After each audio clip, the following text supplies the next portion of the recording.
Today's guest is John Strasbaugh, and he wrote a book called Reflections on the Birth of the Elvis Faith. It's about Elvis Presley, and not necessarily Elvis's religion, but more how people who followed him started to almost worship him. Very much like, the Roman Catholic saints.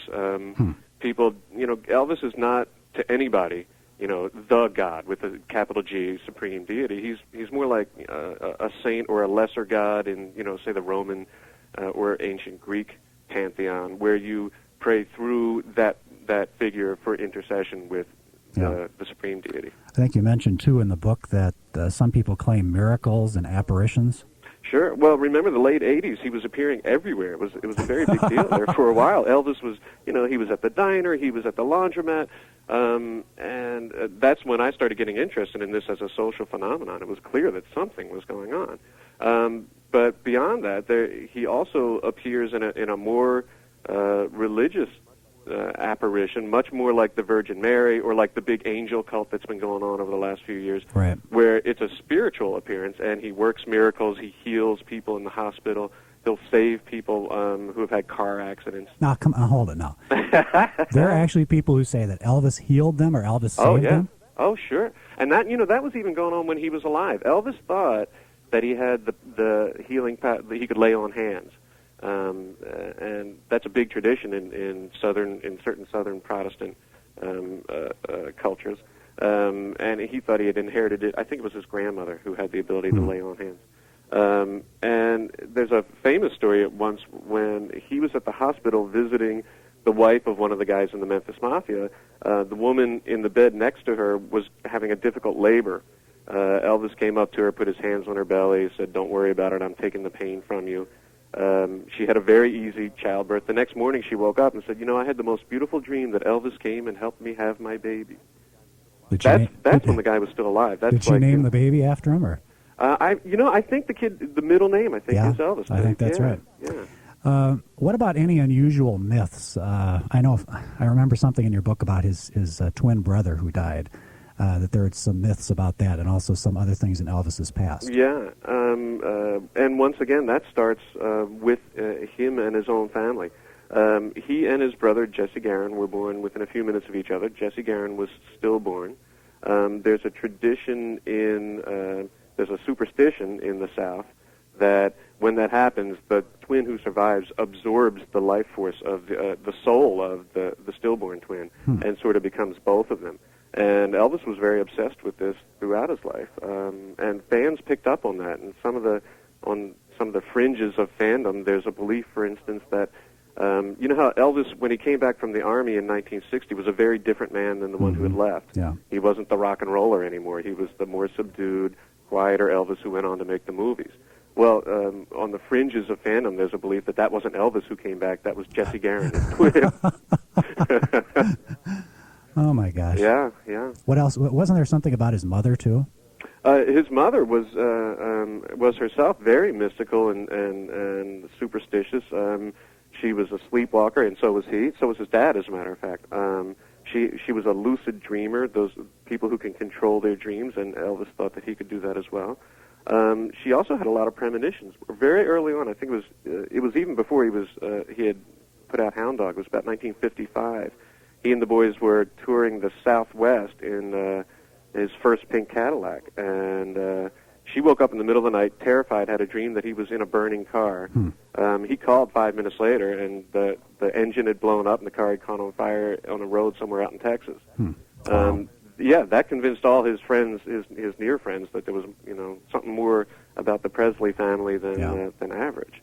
Now, you had mentioned about his appearances. People claim to see him. Is there anything in your research that shows that any of that should be taken seriously? Well, it should be taken seriously as a social phenomenon, I think. Whether or not we believe it is, of course, it's irrelevant to the people who have had these experiences.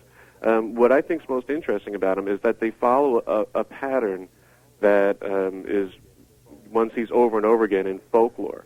They fit very well into traditional ghost stories. They also, it's interesting, the parallels with the angel cult, people who see apparitions of angels everywhere lately. If you pick up a book, any one of those paperbacks out of the rack that's about angels, and pick up one of the ones that's about Elvis sightings, the stories are exactly the same. You could you could put Elvis in the angel stories and the angels in the Elvis stories, and they're doing the exact same things. They're saving people from car wrecks. They're appearing to young people who are doing drugs and talking them out of it. They're appearing to people in their hospital rooms and saving them and stuff like that. It's exactly the same stories.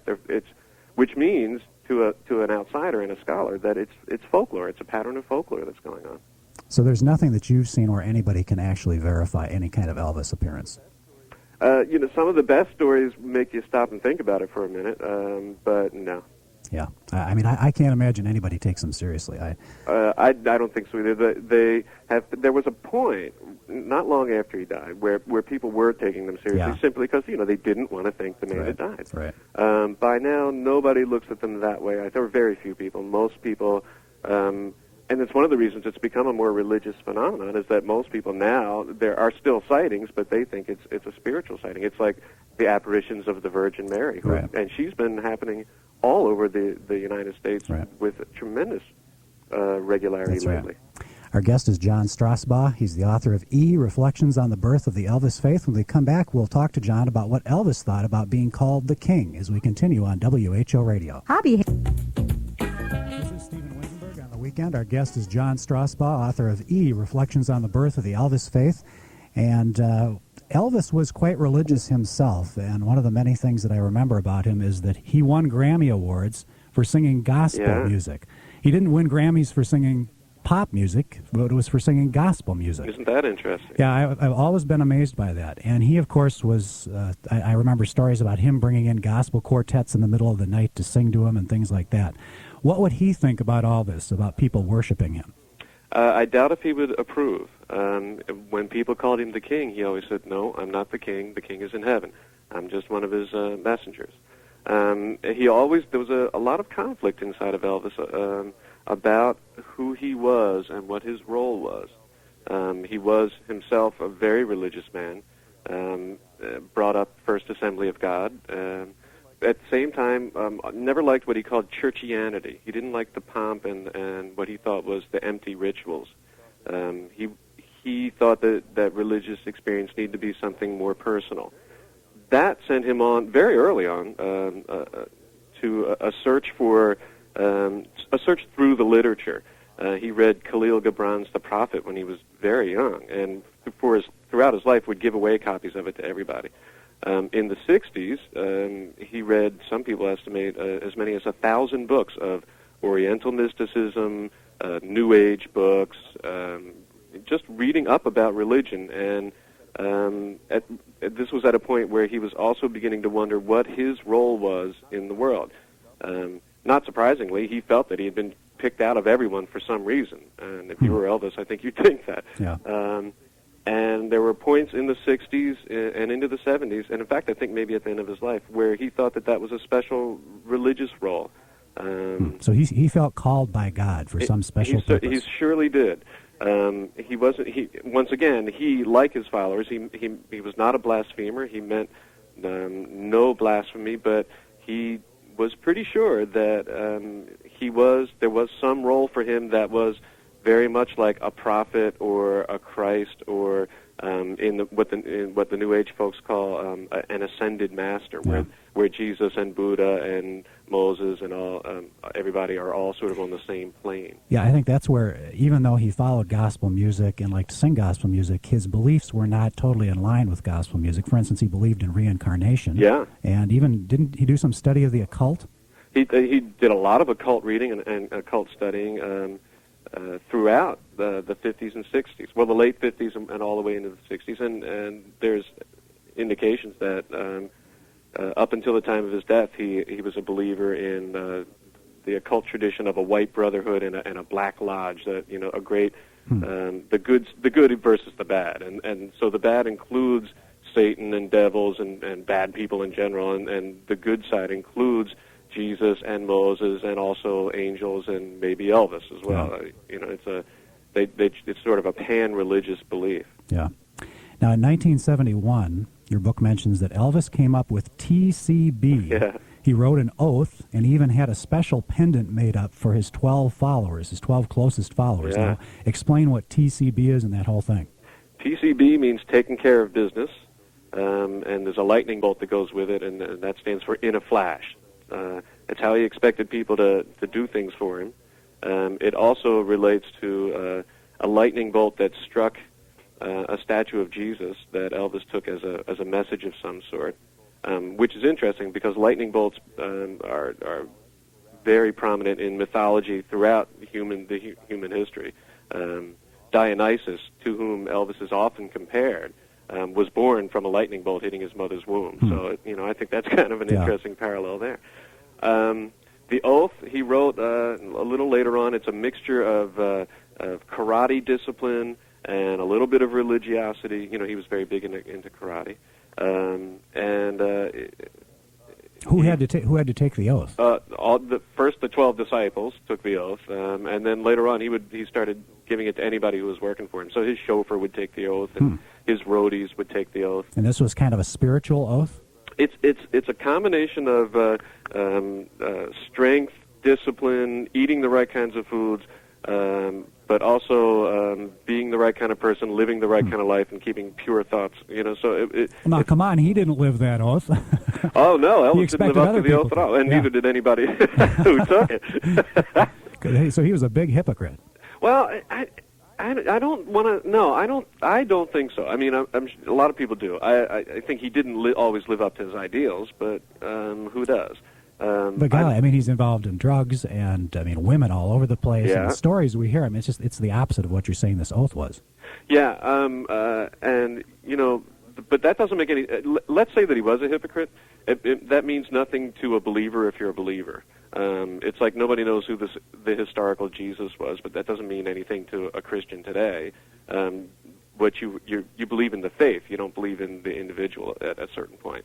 And Elvis fans have always been had a real capacity for ignoring the bad sides and emphasizing the good sides. Or if they think about the bad sides, the drug use, the women, the way he got so fat at the end, they have explanations for it. He was victimized by his doctor. He was victimized by Priscilla, et cetera, et cetera. So they can explain it away pretty easily and concentrate on the good side. And there was a lot of good to the guy. Yeah.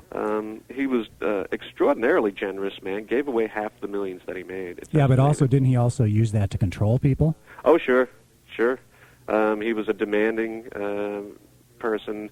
He could be obviously he was extremely willful and not very much in control of himself, and I think that's part of the reason why he wanted to control others. One more question about this TCB thing, where he had this pendant made up for his 12 disciples or whatever. It's almost like a cross symbol or a Star of David symbol, isn't it? Well, he mixed the three. He when he was fully into his occultism, he wore the Jewish high symbol, a cross, and the TCB symbol. I see. I think it's really easy to see in the future where that could become like a crucifix for his followers. And did he really have 12 disciples? Did he call them out? No, but I'm sure he was thinking about it. He had 12 original ones of the pendants made in solid gold, and gave them away to 12 of his closest guys in the Memphis Mafia. I'm sure that in Elvis's head that he was giving it out to his 12 disciples. Now, what kind of reaction has Priscilla or Lisa Marie had in reaction to the followers, the people who worship him? Lisa Marie has never said much about it. Priscilla is very much against all this, always was. During their time together, she was very much against all his occult explorations and his mysticism.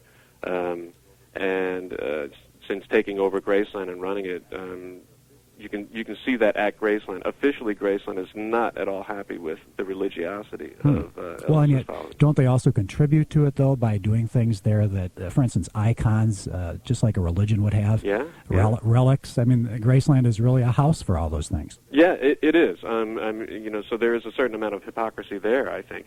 Officially, they are a tourism agency, and they are a marketing agency and a licensing agency. But they cannot deny that what they are becoming is an American Mecca. Mm-hmm. Did you work with the people at Graceland at all?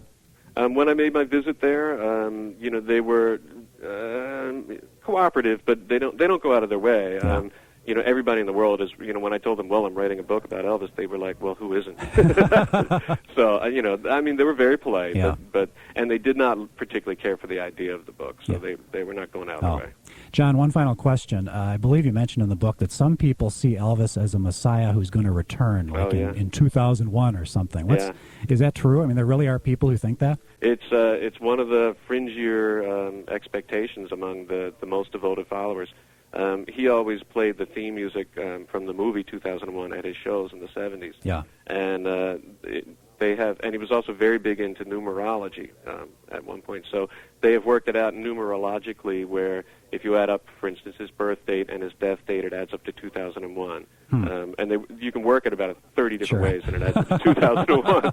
And so they've decided, some people have felt that means he was trying to say to folks that he's going to come back in 2001. Well, that's fascinating. The whole book is fascinating, and what I appreciate about how you wrote it is that you wrote it seriously, because it's so easy to make fun of these people. It's so easy to poke holes in their beliefs, and yet you treated it as a serious journalist, and I really appreciated that. Thank you very much. The author is John Strasbaugh. The book is E, Reflections on the Birth of the Elvis Faith, on WHO Radio.